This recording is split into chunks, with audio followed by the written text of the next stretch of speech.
आज की डेट है 14 नवंबर 2023। आज है नया साल।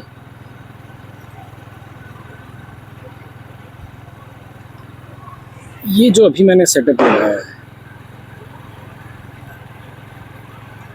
ये मैंने सेटअप प्रिपेयर किया था अराउंड 4 से 5 महीने पहले।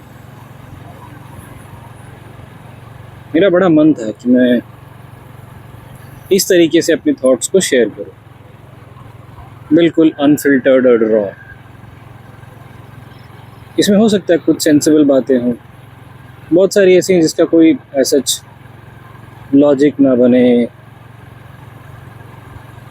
लेकिन ये सबसे अच्छी चीज़ है कि ये व्यू मुझे बड़ा प्यारा लगा। मैं अगर पर्सनली अपनी बात करूं, मुझे इस तरह के व्यू बहुत फैसिनेट करते हैं।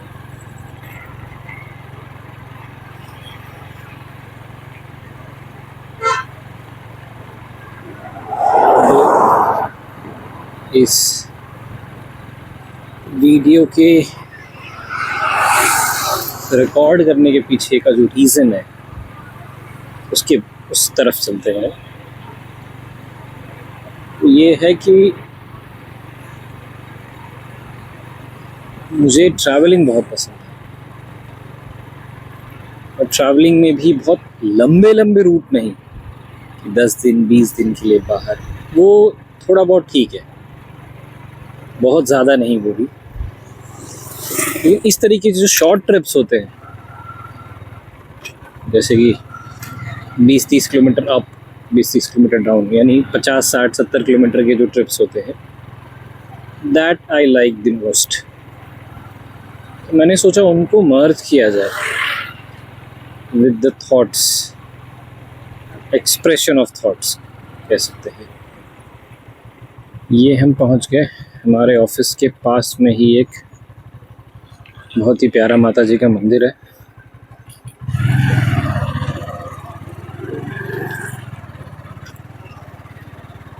और ये हमने टच कर लिया है national highway number 53, NH53। Yes, अब हम हैं NH53 पे।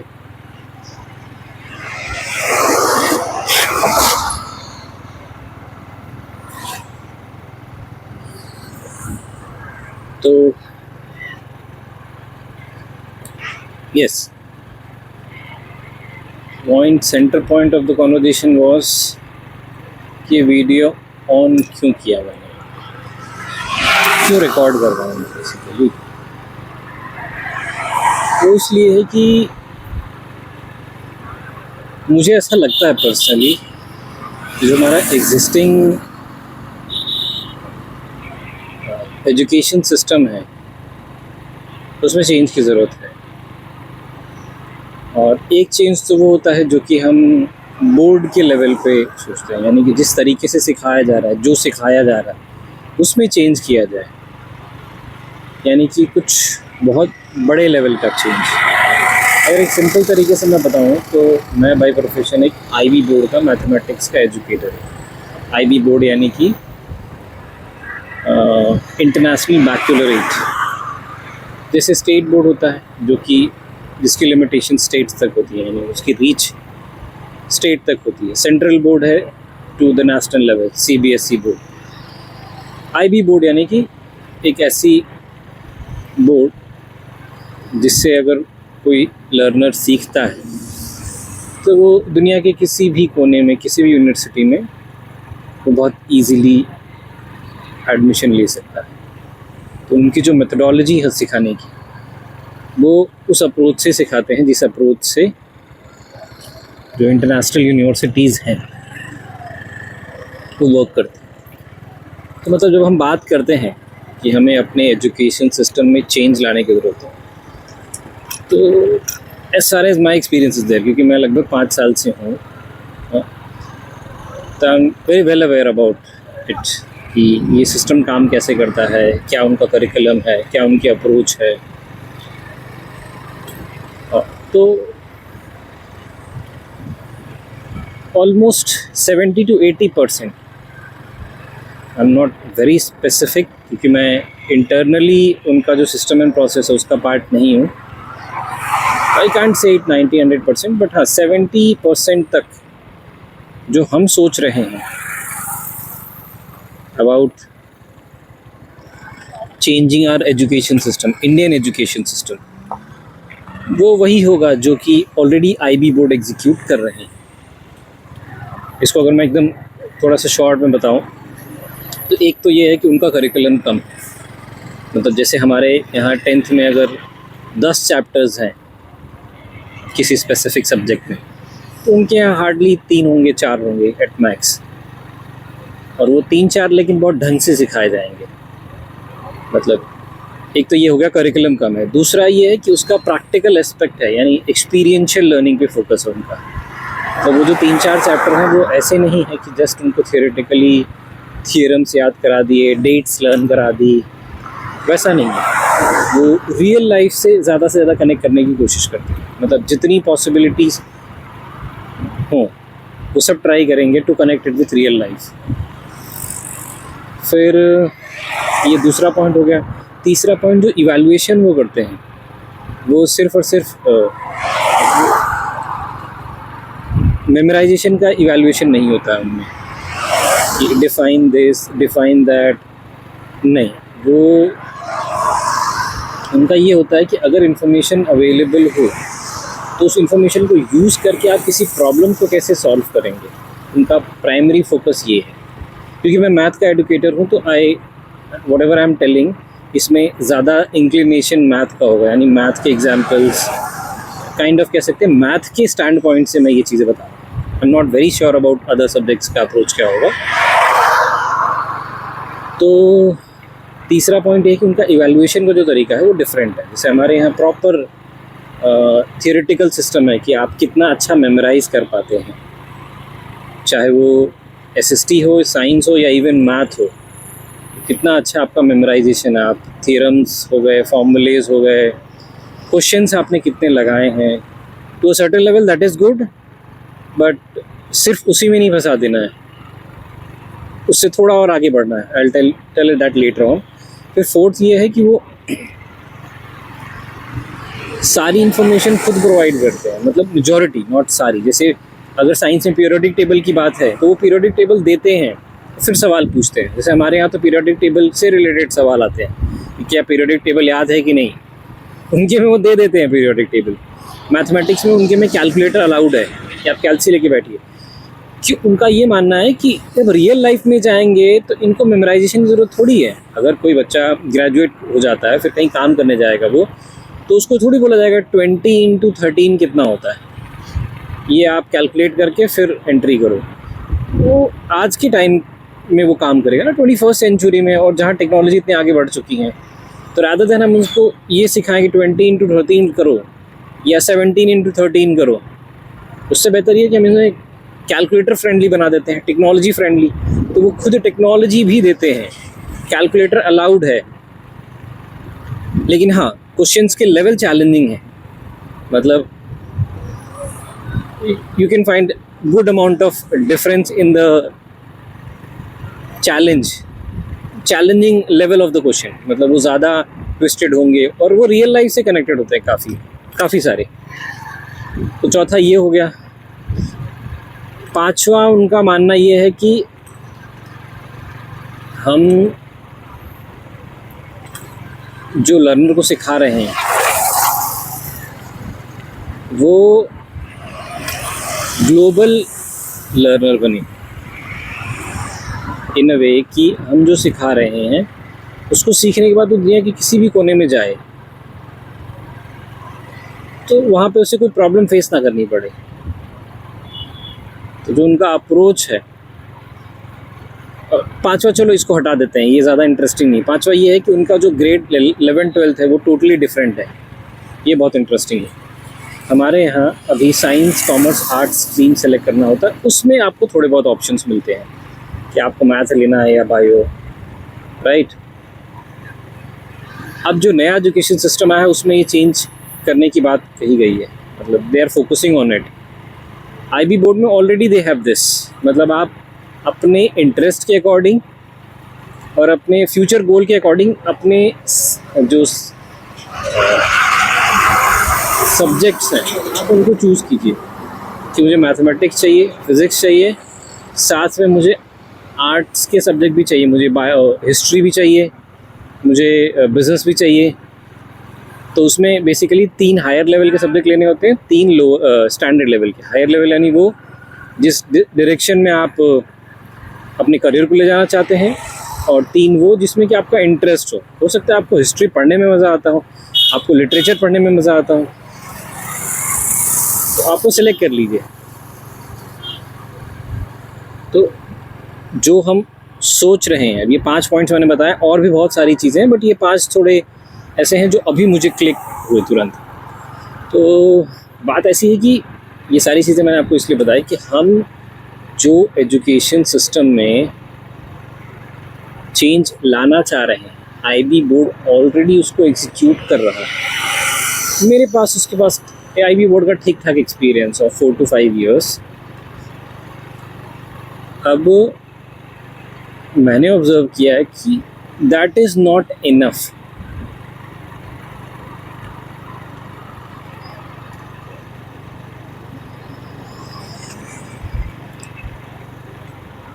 When I say that is not enough, I mean कि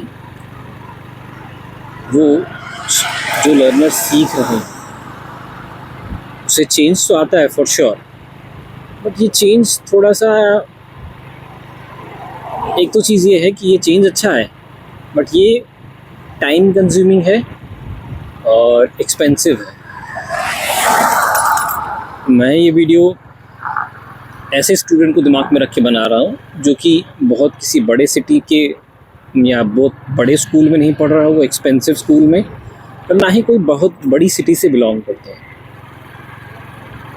यानी कि ऐसे सिटी में वो बिलोंग कर रहा है जाके साल की स्कूल की फ़ीस ग्रेड 11-12 की 15,000 के अंदर हो, साइंस की।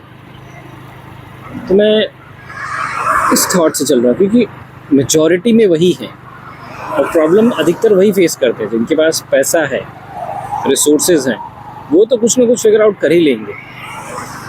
प्रॉब्लम तो एक्चुअल में उनके केस में है ना, जिनके पास पैसे उतने ज़्यादा नहीं। तो मेरा थॉट प्रोसेस ये है कि इसमें मेरे एक्सपीरियंस से भी मैं कुछ ऐड कर सकता हूँ। अभी जो मैंने बताया, जो भी कुछ बताया, इसका ये मतलब बिल्कुल नहीं है कि मैं फेवर में नहीं हूँ कि एजुकेशन सिस्टम में ड्रास्टिक चेंज नहीं होना चाहिए, बिल्कुल फेवर में हूँ। मैं ये कह रहा हूँ कि उसके अलावा कुछ और भी है मेरे पास, आई हैव समथिंग मोर, तो वो और ऐड करेगा, क्योंकि वो जो एजुकेशन सिस्टम में चेंज है इट विल टेक टाइम। मैं जिसकी बात कर रहा हूँ इस पर बहुत कम टाइम में हम एग्जीक्यूट कर सकते हैं और इंडिविजुअल लेवल पे एग्जीक्यूट कर सकते हैं। ये थोड़ा सा और उसमें वैल्यू ऐड कर सकता है, ऐसा मेरा मानना है। I would be wrong also. तो मैं जो ऑब्जर्व कर रहा हूँ ये है कि हमें फोकस इस पे करना चाहिए कि सबसे पहले तो क्लासिफिकेशन हो कि कौन सा बच्चा किस कैटेगरी में है। मतलब कि अगर कोई बच्चा पढ़ने में अच्छा है, एकेडमिक्स में अच्छा है, वो टॉपर की कैटेगरी में आ रहा है या अबव एवरेज की कैटेगरी में आ रहा है। टॉपर अबव एवरेज मतलब जिनको आदत है रेगुलर पढ़ने की, मतलब जिनको धक्का दे के, डरा के, पेरेंट्स का प्रेशर क्रिएट करके पढ़ने को नहीं कहा जाता। मैं थोड़ा सा ये दूसरे डायरेक्शन में ले जाना चाहता हूँ। मतलब जो मैंने बात कही कि चेंजेस इन एजुकेशन सिस्टम, वो उसका डायरेक्शन अलग है। मैं जिसकी बात कर रहा हूँ इसकी डायरेक्शन अलग है। This is more towards introspection and some good take away from it, कि हम थोड़ा सा चिंतन मनन करें और फिर वहाँ से कुछ बढ़िया निकलता है तो निकालते हैं। तो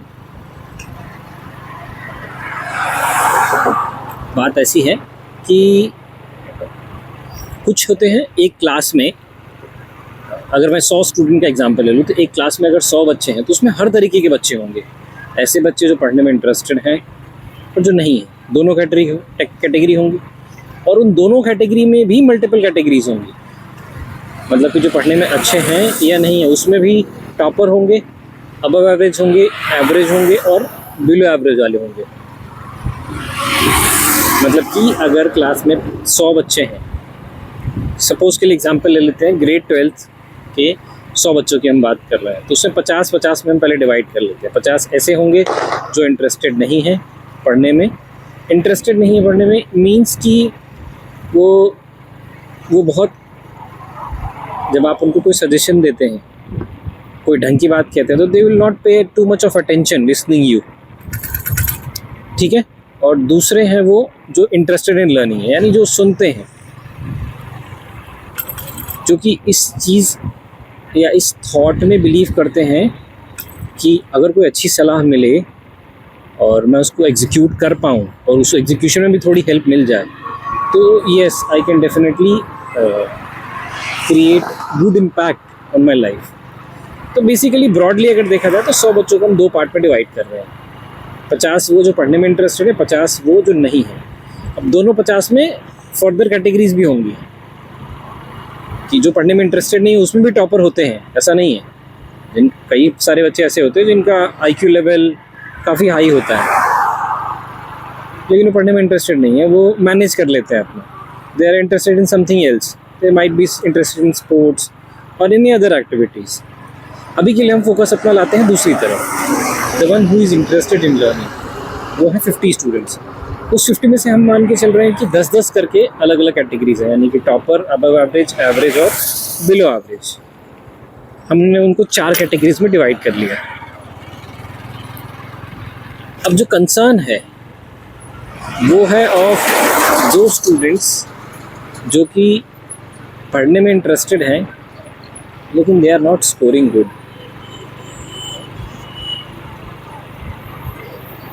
मैं चाहता हूँ कि, और ये नंबर छोटा नहीं है, ये काफ़ी बड़े हैं, मतलब मेरा ऐसा मानना है कि 20 to 30% ऑफ द स्टूडेंट्स इस कैटेगरी में फॉल करते हैं। अब एग्जांपल के लिए मैं बताता हूँ, लगभग 10 लाख लोग हर साल ग्रेड 12 की एग्ज़ाम देते हैं। उस 10 लाख में से 2 से 3 लाख ऐसे बच्चे हैं जो पढ़ने में इंटरेस्टेड हैं लेकिन they are not good in academics. लेकिन हो क्या रहा है, हम उनको सिर्फ एक ही सजेशन दे रहे हैं कि थोड़ा और हार्डवर्क करो, हो जाएगा, पुश करते रहते हैं। बट मेरा ऐसा मानना है कि apart from pushing only in one direction of कि आप एकेडमिक्स में थोड़ा और बेहतर करने की कोशिश करो, हमें कुछ और भी ट्राई करना चाहिए। I strongly believe in that. और ये जो भी मैं क्रिएट करना चाह रहा हूँ through my main channel, that is redefine education, उनकी टारगेट ऑडियंस यही है, ये बच्चे 20 to 30% जो कि इंटरेस्टेड हैं but they are not good in academics. तो अब हम सोल्यूशन की तरफ बढ़ते हैं। ये तो हमने देखा कि क्या है सिनेरियो और इसमें कौन लोग हैं जिनके बारे में मैं बात कर रहा हूँ। लगभग 18 मिनट हो गए हैं। अब मेरा ऐसा मानना है कि जब कोई बच्चा पढ़ने में इंटरेस्टेड है लेकिन वो बार बार कोशिश कर रहा है और वो बार बार फेल हो रहा है, किस चीज़ में फेल हो रहा है, वो खुद को कमिट तो कर रहा है कि नहीं मैं पढ़ूंगा, तो नहीं कर पा रहा है। तो हमें कुछ और अल्टरनेटिव्स भी उसके हमारे पास कुछ और अल्टरनेटिव्स होनी चाहिए उसके लिए, ये मेरा मानना है। तो उस अल्टरनेटिव्स में क्या क्या चीज़ें हैं? सबसे पहली चीज़ है सेल्फ इंट्रोस्पेक्शन। तो उसको ये चीज़ बहुत क्लियरली कही कि अगर आप पढ़ने में अच्छे नहीं हैं, if you are not good in scoring, तो एक चीज़ तो क्लियर है कि आप किसी बड़े इंस्टीट्यूशन में नहीं जा रहे हो, यानी कि आपको कोई बड़ी IIT नहीं मिल रही है, कोई नीट के थ्रू कोई भी बड़ा कॉलेज आपको नहीं लेगा, ये तो क्लियर है। कुछ एक्सेप्शंस होंगे, उनको हम साइड करते हैं, हम मेजॉरिटी लोगों की बात कर रहे हैं। अब ये बात हम उनसे इसीलिए कर पा रहे हैं क्योंकि वो इंटरेस्टेड हैं। हमने उनको एक्सक्लूड कर दिया कि जो इंटरेस्टेड नहीं है, वो फ़िलहाल कुछ और करने में इंटरेस्टेड हैं। तो एक चीज़ तो क्लियर है कि आपको कोई बड़ा इंस्टीट्यूशन जो है वो एडमिशन नहीं देगा, ना ही आपसे कोई बड़ी एग्ज़ाम क्रैक होगी, कोई गवर्नमेंट एग्ज़ाम या कोई भी ऐसी एग्ज़ाम्स। इसका मतलब ये है कि आपको कुछ और ट्राई करना होगा। आप अपने ध्यान से, थोड़ा सा ध्यान से अपने आसपास में देखेंगे तो मैंने जो ऑब्जर्व किया है, मेनली इसी कैटेगरी के लोग जिन्होंने कुछ बहुत ही अमेजिंग किया हुआ है। आप ध्यान से देखिए, यूट्यूब पे जितने भी टॉप क्रिएटर्स हैं, काफ़ी सारे इस कैटेगरी से बिलोंग करते हैं, राइट। फिर बिज़नेस में देखिए, आप जो भी बिज़नेस में ढंग का कर रहे हैं उनको ऑब्जर्व कर लीजिए आप। तो ऐसा नहीं है कि ये जो इस कैटेगरी के लोग हैं वो अच्छा नहीं कर रहे। मैं बस चाह रहा हूँ कि वो जो डिसअपॉइंटमेंट होता है उनके पास, उनको लगता है अरे मैं एकेडमिक में अच्छा हूँ नहीं, मेरे पास कोई ख़ास रास्ता है नहीं, तो एट द एंड क्या होता है कि वो अपना होप और कॉन्फिडेंस दोनों लूज़ करते हैं। फिर वो मीडियोकर से जॉब करते हैं और वो हमेशा डिससेटिस्फाइड रहते हैं। वो जो pain point, because I also belong partially, kind of कह सकते हैं, I also belong from that category only, तो मैं इसको रिलेट कर सकता हूँ इमोशनली। तो मुझे ऐसा लगता है कि हमें उनके ऊपर काम करना चाहिए और फिगर आउट करने चाहिए नए रास्ते। पहली चीज़ है सेल्फ इंट्रोस्पेक्शन, यानी हम ग्रेड 9-10 से ही एक चीज़ क्लियर कर दें कि जो बच्चे अच्छा स्कोर नहीं कर रहे हैं, आप इस चीज़ पे फोकस करें। ऑल्दो हम ये चीज़ अभी इस कॉन्वर्जेशन में आप देखेंगे तो मैंने ये चीज़ सिर्फ उन 20-30% के लिए कही है, लेकिन ये यूज़फुल सबके लिए है। ये कुछ वैसा ही है जैसे कि कोई बीमार हो और वो अस्पताल जाए और डॉक्टर से कहें कि रोज़ सुबह टहला करो, आपकी सेहत के लिए बेहतर, आपकी सेहत में सुधार आएगा। ये एक जेनरिक सजेशन है कि इस पर कोई भी एग्जीक्यूट करेगा तो उसको बेनिफिट ही मिलेगा, राइट। वैसे ही मैं जिस सजेशंस की बात कर रहा हूँ उसमें भी सबको बेनिफिट होगा, बट हम अपने दिमाग में पिक्चर क्लियर रख लें कि हम किनको टारगेट कर रहे हैं। इससे हमें ये पता रहेगा ना कि हमें किस डायरेक्शन में इस सजेशन को लेके जाना है, कितना इसको हार्ड बनाना है और इसमें कितने ट्विस्ट करने हैं, राइट। तो सबसे पहली चीज़ है कि ग्रेड 9-10 से ही हम बच्चों को क्लियरली कहते हैं कि देखिए, अगर आपको इंटरेस्ट है कुछ ढंग का करने में अपनी लाइफ से, तो आप एक काम कीजिए, आप एक डायरी रखिए, चाहे ऑनलाइन या ऑफलाइन, और उसमें थोड़ा सा इंट्रोस्पेक्शन कीजिए। आप ये फिगर आउट कीजिए कि आपको कौन सी चीज़ पसंद है करना, कौन सी चीज़ पसंद नहीं है, आप कितना कमिटमेंट करते हैं, उसमें कितना फुलफ़िल कर पा रहे हैं, कितना फेल हो रहे हैं। पहली चीज़ तो चलो ये इसको क्लियर करते हैं थोड़ा सा। आप ये ढूंढो मेरी स्ट्रेंथ किस में है। ये ढूंढने का एक सिंपल सा तरीका है कि आप ऑब्जर्व करो, ये सवाल बस प्लांट कर दो अपने दिमाग में, तो अब आपको धीरे धीरे पता लगने लग जाएगा कि नहीं, मुझे ना स्पेसिफिकली ये जो काम होता है कि मैं देखता हूँ कि ये जो भी स्कूल का बिज़नेस मॉडल है वो कैसे काम कर रहा है, ओके, इनकी कितने एक्सपेंसेस होते होंगे, ये कैसे मैनेज कर रहे हैं, ये एक चीज़ होती है। तो यू विल फिगर आउट कि शायद मैं बिज़नेस की तरफ इंक्लाइन हूँ। या आप देख रहे हो कि मैं तो बड़ा ही ह्यूमरस हूँ भाई, मैं जब भी जाता हूँ ग्रुप में एंटर करता हूँ, लोगों को हंसा देता हूँ, एंटरटेन करता हूँ। या फिर आपको लगता है कि मैं पब्लिक इंटरेक्शन में अच्छा हूँ, मतलब मेरे रिलेशन बड़े अच्छे हैं, मैं चाहे ग्रेड 8 में हूँ या 9 में हूँ या 10 में हूँ, बट मेरे अक्रॉस अदर क्लासेस, सभी क्लासेस में मेरे अच्छे दोस्त हैं, मेरी अच्छी बात होती है उनसे, तो I am good with communication and people skill. तो ऐसे फिगर आउट करना है, इंट्रोस्पेक्शन करना है कि मेरी स्ट्रेंथ क्या है।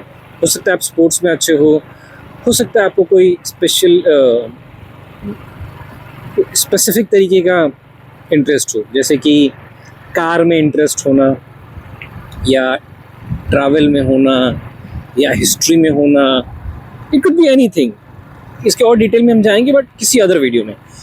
तो ये हो गया स्ट्रेंथ, प्लस अपना इंटरेस्ट भी फाइंड करो कि ऐसा कौन सा काम है जो कि आप काफ़ी देर तक करते हो और आप थकते नहीं हो, यू फील कि मज़ा आया, कि आपने किसी इवेंट में 4 घंटे 5 घंटे फोटोग्राफी की, बट आपको लगा कि नहीं मज़ा आया, मैंने बढ़िया क्लिक्स, ये 15-20 बहुत बढ़िया क्लिक्स खींची मैं, इसका मतलब photography is something for you, right. तो एक तो सेल्फ इंट्रोस्पेक्शन करो आप अच्छे से, बस ये सवाल हम प्लांट कर देंगे ना तो उनके पास बहुत सारे ऑप्शंस हैं, एटलीस्ट लिखे हो ना, फिर उसमें से एलिमिनेट करना आसान है।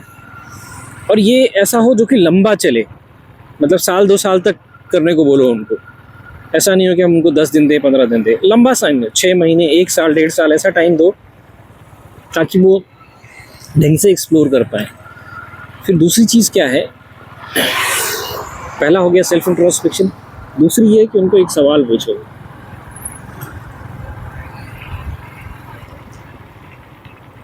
कि क्या आप अपने सीनियर से बात करते हो?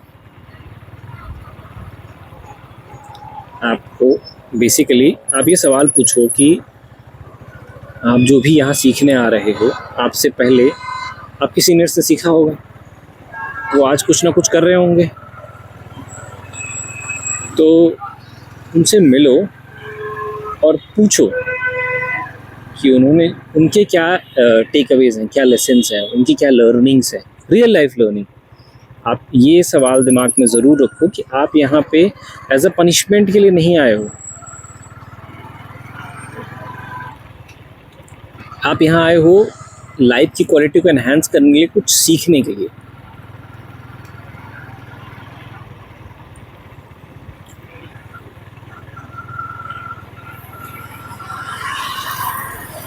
तो आई थिंक ये वीडियो काफ़ी लंबा हो रहा है,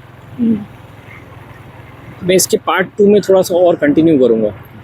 अभी यहाँ पे मैं यहाँ तक पहुँचे हैं कि क्या क्या कराना चाहिए, यानी कि अब मेरे सामने क्लास 12 के 100 बच्चों में से 20 ऐसे बच्चे हैं, 20 से 30 बच्चे, स्पेसिफिक होकर बोले तो सेंटर नंबर लेते हैं, 25 ऐसे बच्चे हैं जो कि पढ़ने में इंटरेस्टेड हैं, बट उनके स्कोर अच्छे नहीं आ रहे, उनके स्कोर लेस देन 60 है, लेकिन वो पढ़ने में इंटरेस्टेड है। पढ़ने में इंटरेस्टेड मतलब क्या, कि उनको कोई काम दिया जा रहा है जिसमें उनका थोड़ा भी इंटरेस्ट है, तो they are ready to do it. उनको कोई प्रोजेक्ट दिया जाए वो करते हैं। तो इससे एक चीज़ तो पता चल रही है कि हाँ, वो सीखने में उनकी रुचि है, बट हाँ, they are not good in academic वाला जो इंटेलिजेंस है वो उनमें नहीं है। तो उनके लिए हम क्या क्या करें जिससे कि उनके पास और भी ऑप्शंस आ जाएं। एक हमने सेल्फ इंट्रोस्पेक्शन देखा, दूसरा देखा सीनियर से बात करना। सेकंड वाला पार्ट को हमने ज़्यादा डिटेल में नहीं गए हैं, बट ये इस कॉन्वर्जेशन का पार्ट 1 था। सेकंड पार्ट में I think I go in more detail of it. अभी थोड़ा सा और इस ड्राइव का मज़ा लेते हैं।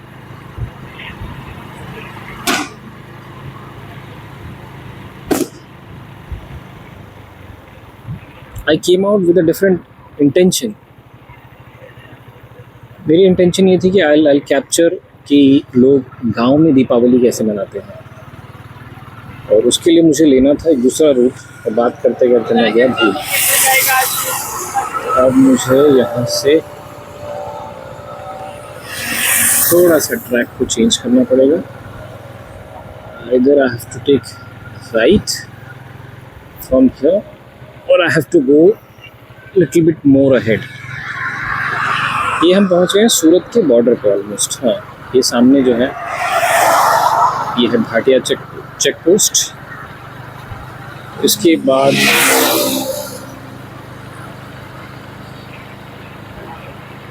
थिंक शायद पलसाना आ जाएगा। हाँ, इसके बाद सूरत की बाउंड्रीज आ जाएंगी।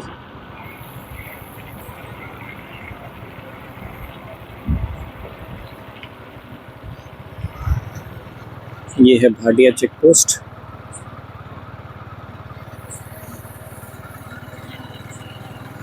ये जो टाइम है नवंबर, ये ठंडी की हल्की हल्की शुरुआत है।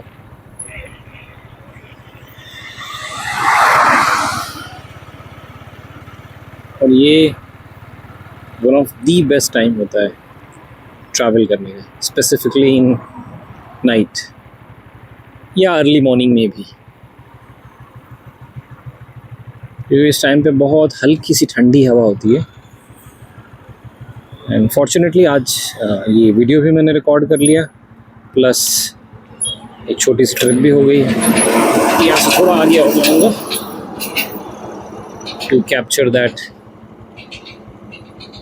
Village video. Thank you so much. 30 minutes काफ़ी लंबी वीडियो हो गई है ये। Thank you.